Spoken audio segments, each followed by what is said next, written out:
lakukan secara hati-hati, transparan, jangan terburu-buru, dan jangan kemudian menghapus sejarah yang ada walaupun itu pahit.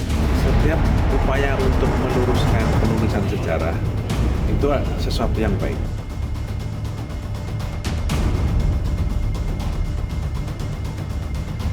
Yang akan ditulis ini? Iya. Kalau yang lama hanya sampai Habibie.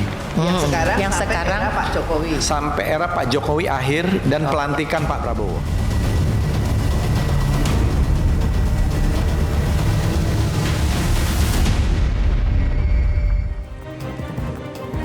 Sejarah Reborn untuk membahasnya sudah hadir 4 narasumber di studio Metro TV. Di sebelah kanan saya adalah Ketua Tim Penulisan Ulang Sejarah Indonesia, Prof. Susanto Zudi. Prof. Susanto, selamat malam. Selamat malam, Mbak Sylvia. Berikutnya juga ada Wakil Ketua Komisi 10 DPR RI dari fraksi PKB, ada Pak Lalu Hadrian Irvani. Pak Lalu, selamat malam. Selamat malam, Terima kasih Assalamualaikum. sudah hadir. Waalaikumsalam.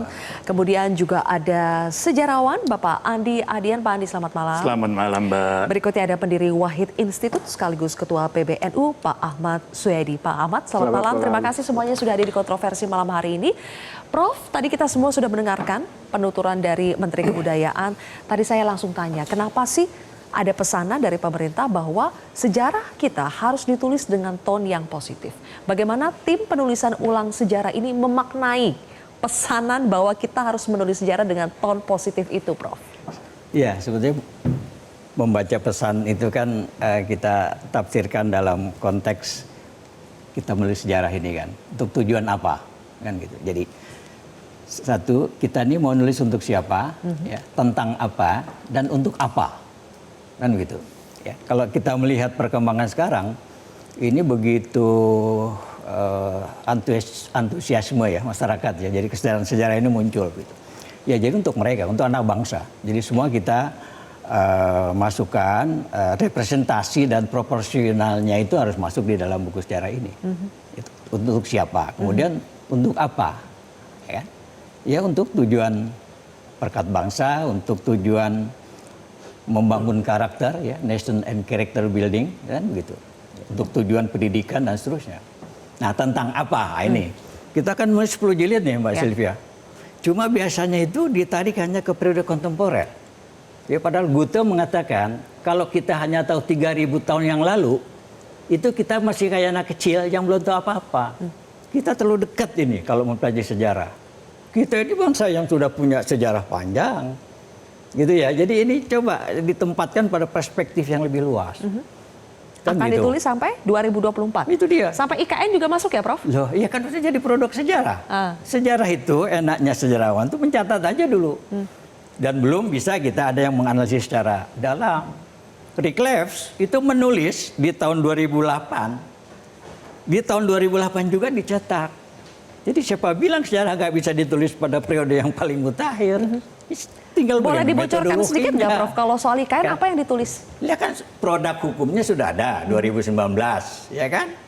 Kemudian payung hukum IKN. Ya kan. Oke, Ya, terus? artinya dasar itu kan sudah kuat. Apalagi yang Ya, ditulis soal kemudian IKN? programnya, pembangunan fisiknya. Ya kita catat lah. Nah, tapi ke depan seperti apa ya kita menunggu perkembangan. Jadi ini sejarah yang disebut history in the making namanya. Ya, sejarah yang masih di dalam pekerjaan, tapi sudah bisa kita catat. Oke, tadi ton positif ya kalau kata Pak Menteri ya, pesanannya seperti itu. Ya, Tapi karena kita dengar dari Bu Puan, katanya jangan menghapus sejarah meskipun itu pahit.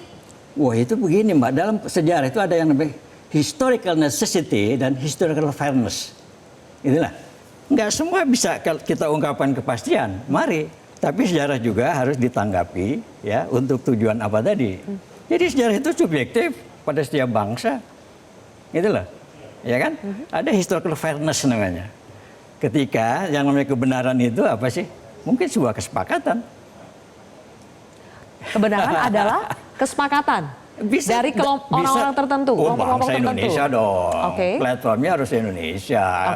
Kan reinventing Indonesian identity. Oke, pertanyaannya saya balik ya, Prof. Kalau misalnya ternyata kenyataannya itu pahit, tidak sesuai dengan apa yang diinginkan Kalau pemerintah. bangsa ini udah siap menerima kenyataan. Jadi sejarah itu mengajarkan kita kejujuran. History is the truth. Kebenaran itu ada di dalam sejarah. Makanya orang mencari kebenaran tidak dihukum, tidak pada hukum, aspek hukum, sorry ya. Coba nanti sejarah yang akan mengadili. Sejarawan nggak akan mengadili, sejarahnya yang akan menunjukkan apa adanya. Kalau kenyataan itu pahit akan tetap ditulis tidak? Pahit misalnya untuk pemerintah, untuk penguasa gitu. Itu ini akan ditulis metodologi. tidak? Jadi dalam sejarah itu ada peristiwa. Apa siapa? Kemudian dalam konteks apa? Ya. Kemudian makna apa? Ini menjadi metodologi teori sejarah. Sehingga jawaban sederhana dari pertanyaan saya itu gimana, Prof? Apa itu? Jadi kalau misalnya Iya ternyata kan? kenyataannya itu pahit, misalnya untuk pemerintah saat ini, untuk penguasa saat ini, apakah itu akan ditulis? Karena kan pesannya tone-nya harus Pahit positif. tidak itu kan penilaian, Mbak. Penilaian, serahkan Bukan kepada masyarakat. penilaian. Tapi sejarawan ada tetap dalam akan sejarah menulis. itu namanya historical fact, fakta keras. Apa fakta kerasnya? Mau dikasih contoh, Ya, misalnya. kasih contoh dong, Prof. Ya, misalnya, ini terus aja, biasa itu digeret ke masalah yang ke sini. Misalnya Prabowo Subianto, ya kan? Ini kan tinggal pilihan kata, dipecat, diberhentikan, dibebas tugaskan, kan gitu, sebagai pangkostrat oleh DKP. Datanya apa? Sejarawan kan berdasarkan arsip dokumen.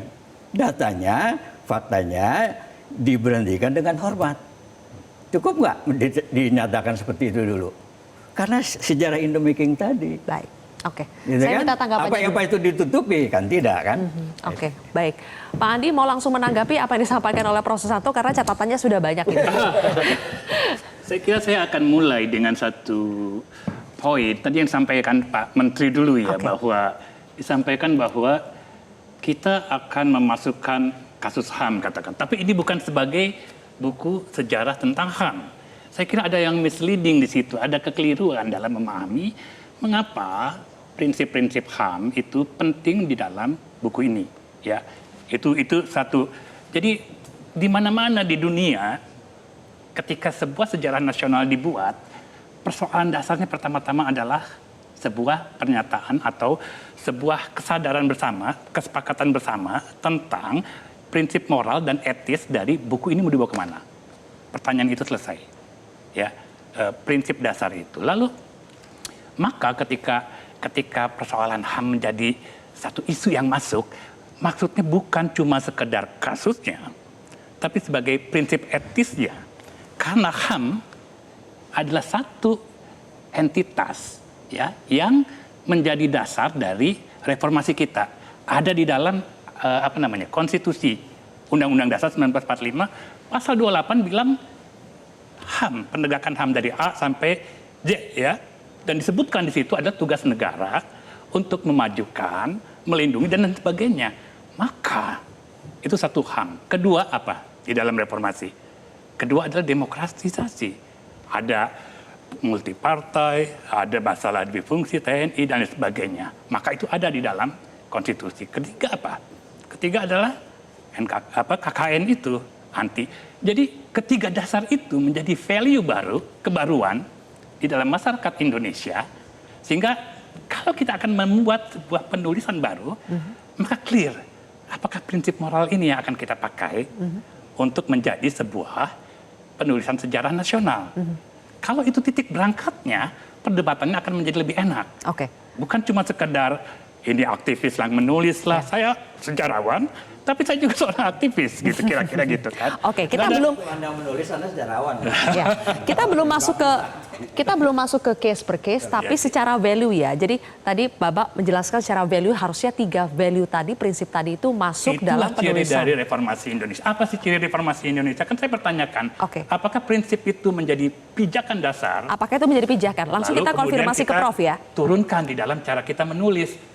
Sejarah, bagaimana Prof? Apakah 3 value itu menjadi pijakan untuk menulis 10 jilid buku tadi? Dasarnya tentu sejarawan itu kan punya etik, punya teori, punya metodologi, ya punya ontologi. Itu teori itu kan kita bangun atau kita gunakan untuk menjelaskan fenomena, gejala dan seterusnya. Nggak ada masalah yang dikatakan sepakat ya? tadi. 3 poin itu sepakat saja ya? Prinsip dasar. Oke. Apa yang kenapa Pak berusaha menegaskan harus ada 3 itu? Karena pertama-tama yang kami baca, ini saya ya secara pribadi ketika saya baca, yang mau dibaca, bagaimana? Ada satu konsep yang saya baca, ya dikeluarkan oleh Kementerian Kebudayaan, atas dasar konsep itu, ya kan seperti gini loh, mahasiswa bikin skripsi juga kan ada proposalnya itu kan, kita akan menilai dari itu kan sebelum skripsinya jadi. Maka ketika membaca itu, saya ya tersentak ya dalam artian bahwa banyak sekali ini di permukaan sekali, tidak ada prinsipnya pada bagian misalnya dikatakan dengan istilah repot nasi, kan itu membangkitkan gini. Sewaktu muda saya ikut terlibat kan dalam reformasi kan, kita membayangkan sebuah masyarakat baru, tiba-tiba itu menjadi sebuah cerita yang disangkal atau dikecilkan dalam artian yang lebih penting adalah menata negara ini gitu kan, menata birokrasinya, ada pemerintahan baru. Tapi yang penting juga ketika disampaikan pada awal itu bahwa mengapa buku ini ditulis, sejarah nasional ini ditulis, karena ada data-data baru. Saya kira itu shaky ground untuk bilang bahwa sejarah nasional dibuat. Karena kalau memang ada data-data baru, hasil penelitian baru, ya kementerian tolonglah terbitkan mereka lebih utuh gitu. Itu lebih baik, murah, utuh, orang nggak sepenggal-penggal. Tapi kalau misalnya, makanya pertanyaannya pada tataran etis seperti apa sejarah nasional kita akan dibuat. Itu yang menjadi substansi kita. Oke, coba saya alihkan dulu ke Pak Lalu ya, karena dari Komisi 10 sudah mendengar pemaparan dari Kementerian Kebudayaan yang lebih komprehensif. Setelah didengarkan, Pak Lalu, apakah sebetulnya menjawab pertanyaan-pertanyaan Pak Ahmad di sini? Baik, jadi gini Pak Andi di sini. Mbak Zilpia, saya ingin memulai bahwa sejarah itu kan bukan hanya sekedar narasi masa lalu. Sejarah itu adalah pondasi integritas, pondasi identitas, pondasi karakteristik bangsa kita. Nah, ketika sekarang ada penulisan ulang sejarah, maka tentu pertanyaannya bukan siapa yang menulis, untuk apa sejarah ini ditulis ulang. Nah, kami di DPR ingin memastikan bahwa penulisan ini nanti harus betul-betul inklusif, harus betul-betul objektif, harus betul-betul jujur. Agar apa? Agar tidak digunakan sebagai alat kekuasaan untuk membungkam narasi-narasi atau membungkam ide-ide atau temuan-temuan yang hari ini banyak diakui bahwa ternyata ada temuan baru sehingga perlu penulisan sejarah. Ada bukti-bukti baru sehingga ini juga perlu dimasukkan ke dalam materi penulisan itu. Nah, itu yang pertama. Jadi Komisi 10 melihat memang diperlukan adanya pemuktahiran itu? Ya, diperlukan. Karena itu jelas di berbagai diskusi, di berbagai narasi yang kita temukan di publik, ada itu. Nah, yang kedua, kami di Komisi 10 ingin memastikan juga bahwa berdasarkan hasil raker, ada beberapa catatan yang ingin kami sampaikan kepada pemerintah. Ya, dalam hal ini mungkin beliau sebagai ketua penulisan ini, ketua proyek inilah gitu kan, dan ingin memastikan kepada masyarakat bahwa satu, penulisan ini juga harus melibatkan banyak pemangku sejarah, akademisi, praktisi, sejarawan dan sebagainya. Ya, bila perlu tidak hanya 100, seluruh Indonesia ini yang berlabel sejarawan, yang berlabel akademisi, praktisi dan sebagainya, bila perlu kita tanya. Aktivis yang sejarawan? Termasuk beliau, karena penting. Karena kata Pak Menteri tidak melibatkan aktivis atau politisi karena akan ada konflik pasti beliau kepentingan libatkan, cuman tidak disebut aja, Nah, itu pertama. Yang kedua, kami ingin memastikan bahwa sejarah ini nanti ketika sudah rampung penulisannya, jangan dianggap sebagai sejarah resmi. Nah, itu penting. Dan ini kesepakatan kita antara DPR dengan Pak Menteri pada saat Kenapa kalau dianggap raker. sebagai secara resmi? Ya kan masing-masing punya persepsi, masing-masing punya perspektif. Jangan sampai interpretasi, jangan sampai nanti ada pemerintahan baru mengeluarkan sejarah baru dan itu dianggap resmi. Ketika berganti rezim, nanti mengeluarkan sejarah juga. Mengklaim lagi sebagai sejarah resmi. Bahwa ini yang paling resmi kan seperti itu. Jadi tidak usah ada embel-embel Tidak resmi. usah ada Biarkan embel-embel ini seperti itu. sejarah yang open interpretation, maksudnya begitu Pak? Itu yang saya maksud. Yang ketiga, kesepakatan kami itu adalah agar penulisan sejarah ini betul-betul tersosialisasikan. Nah, kenapa ini menjadi kontroversi, menjadi isunya macam-macam? Satu yang kami lihat belum tersosialisasikan dengan baik. Tapi Pak Menteri sudah menyampaikan bahwa bulan Juli nanti akan dilakukan uji publik, akan dilakukan sosialisasi masif tentang ini. Nah, inilah yang harus kita manfaatkan bahwa ketika ada perbedaan pendapat, ketika ada perbedaan temuan, ya kita mari sama-sama diskusikan agar sejarah yang ditulis ulang ini betul-betul mewakili identitas kita sebagai bangsa Indonesia. Oke, sudah muncul sebetulnya kekhawatiran, kemudian juga dugaan-dugaan. Mungkin ya karena kita belum lihat ya, Prof, draftnya itu seperti apa. Termasuk dari Wahid Institute, sebetulnya apa sih yang menjadi kekhawatiran terutama di bagian mana atau case mana, nanti kita akan lebih spesifik. Bapak, boleh disampaikan kepada kami sebetulnya yang menjadi kekhawatiran dari proyek penulisan ulang sejarah ini apa? Dan mumpung ada ketuanya bisa langsung mudah-mudahan bisa langsung menjadi masukan ya. Nanti kita akan bahas usai jeda pemirsa, tetap di Kontroversi.